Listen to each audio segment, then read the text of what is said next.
करना है किस प्रकार से करें।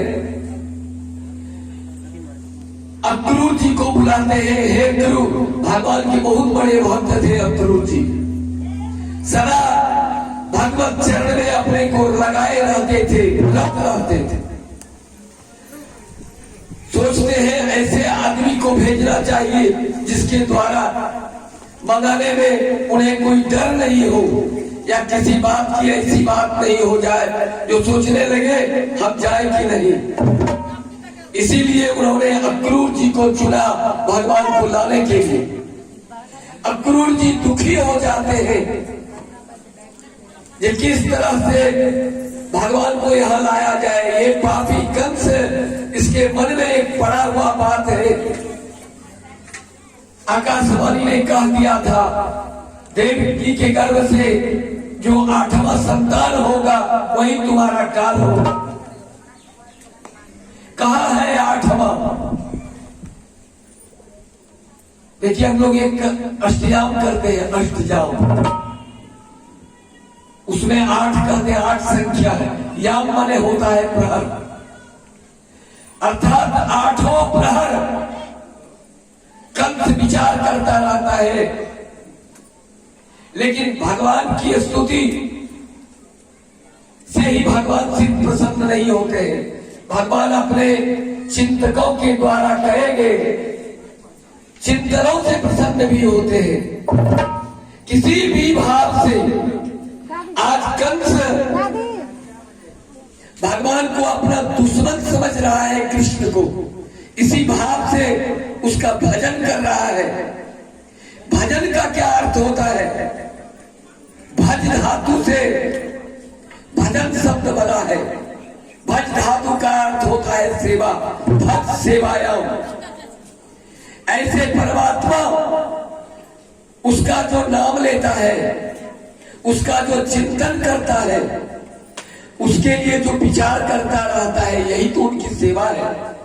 भगवान को किसने देखा है? लेकिन भगवान सदैव है, क्षमोव है। आप अन्न खाते हैं, क्या कहते हैं? तैत्तिरीयोपनिषद कहती है अन्नेन ब्रह्म, क्योंकि अन्न ही प्रजा का पालन करता है। अन्नेन प्रजा प्रजायन्ते। हम लोग अन्न खाते हैं अर्थात ब्रह्म की उपासना करते हैं, श्री कृष्ण की उपासना करते हैं। वे अन्नमय है संसार में। एक बार 100 वर्षों तक इस धराधाम में वृष्टि नहीं हुई। सारे क्षेत्र में अकाल का साम्राज्य हो गया, भारी अकाल हो गया। पृथ्वी माता वर्षा नहीं होने से जत्र तत्र फूट के बढ़ कर दरार के रूप में परिणत हो गए।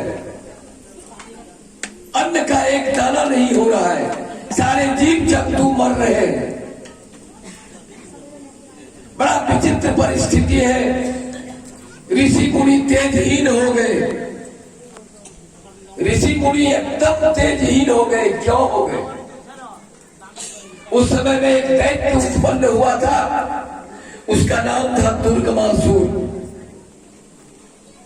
वह असुर विचार किया देवताओं का बल क्या है। उन्होंने कहा देवताओं का बल विष्णु भगवान है, उसकी आराधना करते हैं और भगवान नाना प्रकार का अवतार लेते हैं और हम राक्षसों को समाप्त कर देते हैं, अपने में आत्मसात कर लेते हैं।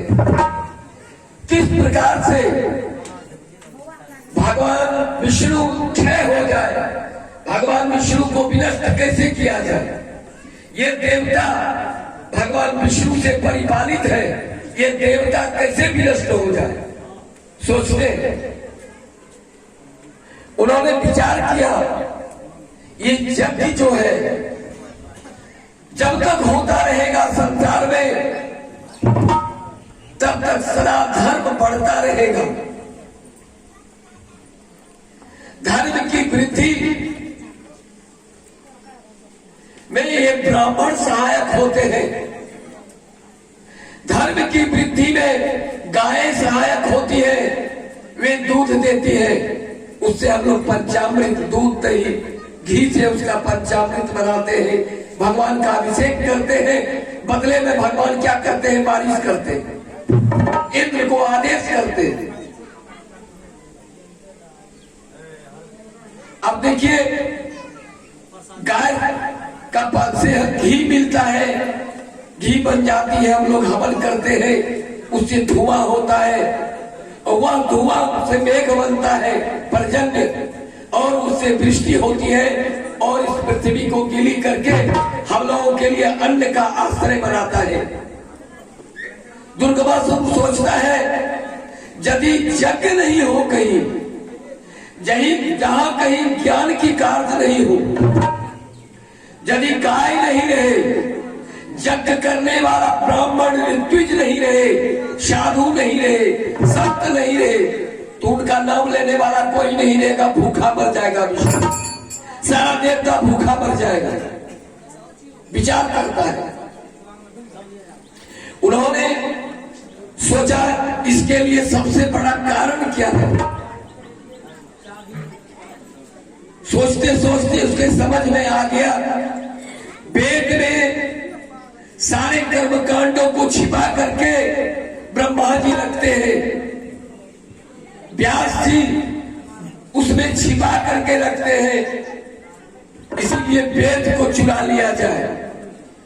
वेद का अर्थ होता है ज्ञान, विद धातु से वेद अर्थ बनता है, विद ज्ञान। यदि ज्ञान नहीं रहेगा संसार में, लोग पूजा पाठ कैसे करेंगे? बिना ज्ञान का पूजा पाठ नहीं होता है।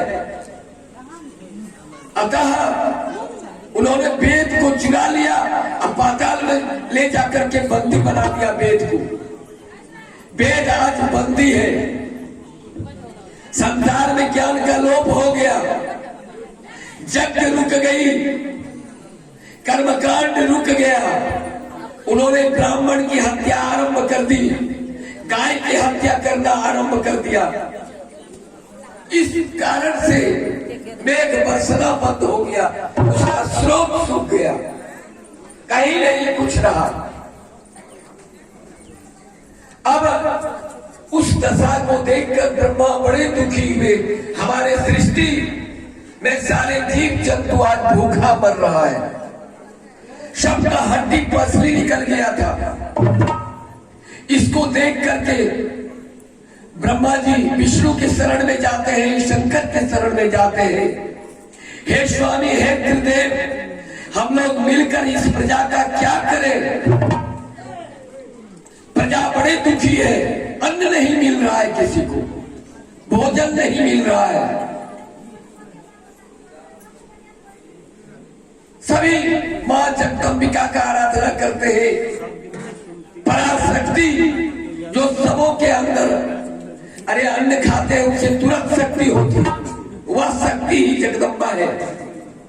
सबों के अंदर जागृत करते हैं, त्रिदेव उपासना करते हैं और प्रार्थना करते हैं, हे मां आप सताक्षी हो, सहस्राक्षी हो, विश्वंभरा हो, विश्व की पालन करने वाली हो, धात्री हो, मां हो, आप इन लोगों की रक्षा करो।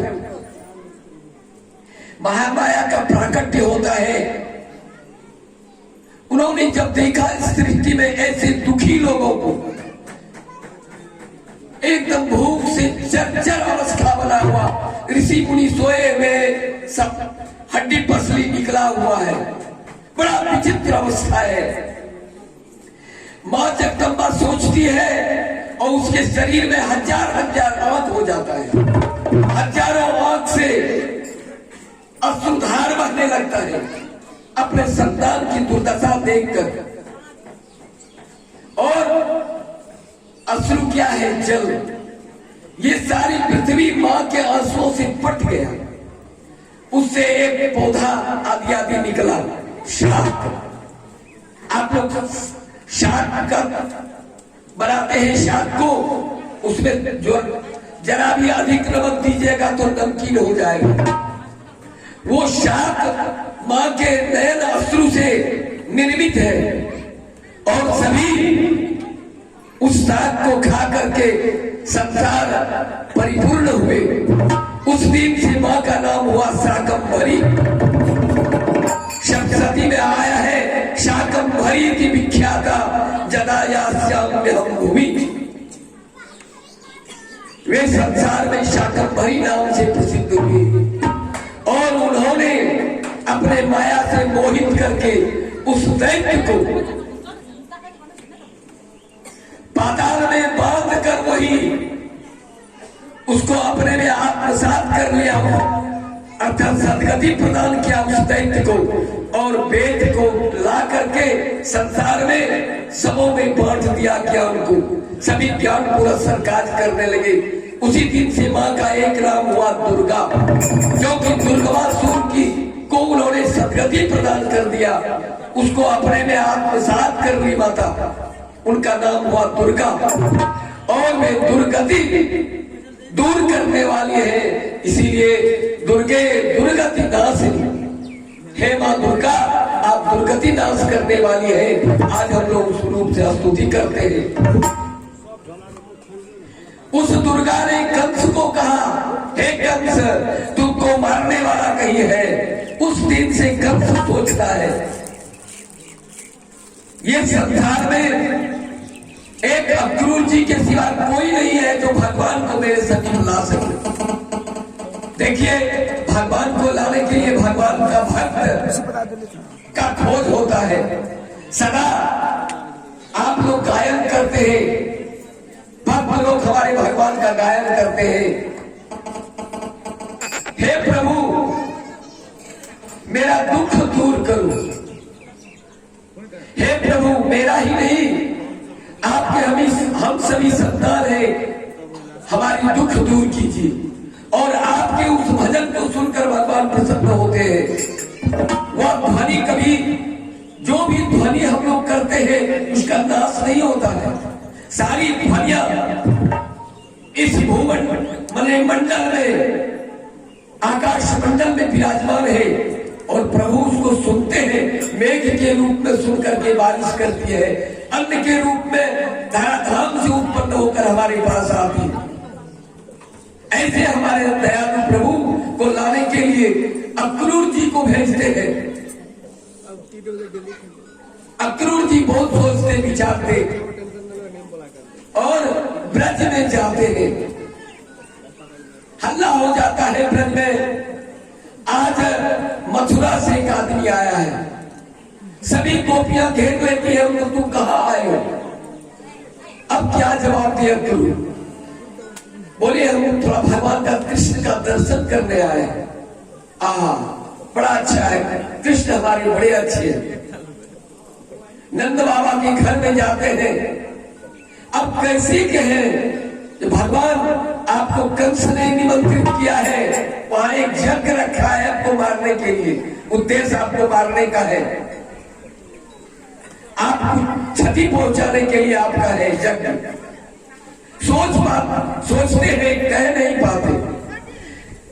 जब भगवान बलराम और कृष्ण एक जगह होते हैं अक्रूर के साथ, उनके यहाँ उसका सेवा करते हैं। अक्रूर जी का भगवान हो, बलराम जी कृष्ण जी चरण दबाते हैं, भक्त का चरण दबाते हैं। अक्रूर जी का को रोमांच होता है और आंख से आंसू जा रही है। कहते हैं, हे प्रभु, आज हम जो संवाद लेकर आए हैं वह कहने के लिए मेरा जीवा काम नहीं कर रहा है, मेरा मुंह काम नहीं कर रहा है, कैसे कहें हम आपको, लेकिन कहना तो पड़ेगा। हे स्वामी, ये कंस आपको लाने के लिए बोले हैं, वहां एक यज्ञ का आयोजन हुआ है, न्योता देने भेजे। भगवान बड़े प्रसन्न हुए, क्योंकि उनकी माता देवकी और पिता वसुदेव जी कंस के कारागार में बंद है, बंदी है, बंदी सा जीवन बिता रहे हैं। आज माता पिता के उद्धार के लिए भगवान को जाना है। भगवान बड़े प्रसन्न हो गए। अक्रूर जी, आप तो बड़े धर्मात्मा है, आप कोई चिंता नहीं की, चलिए हम लोग चलेंगे। नंद जी से बहुत गुहार करते हैं। नंद जी रोने लग जाते हैं। माता जसोदा रो रही है, पुत्र तुम कंस के यहाँ कैसे जाओगे, तुम नन्हा सा बालक, वहां महामारी भट्ट सब होगा, इतना दैत्य को भेजा वहां से। भगवान कहते हैं आप काहे चिंता करते हैं, सबके हृदय में प्रविष्ट होते हैं भगवान। जैसे गोवर्धन उठाने से पहले पूजा के समय में शवों को भगवान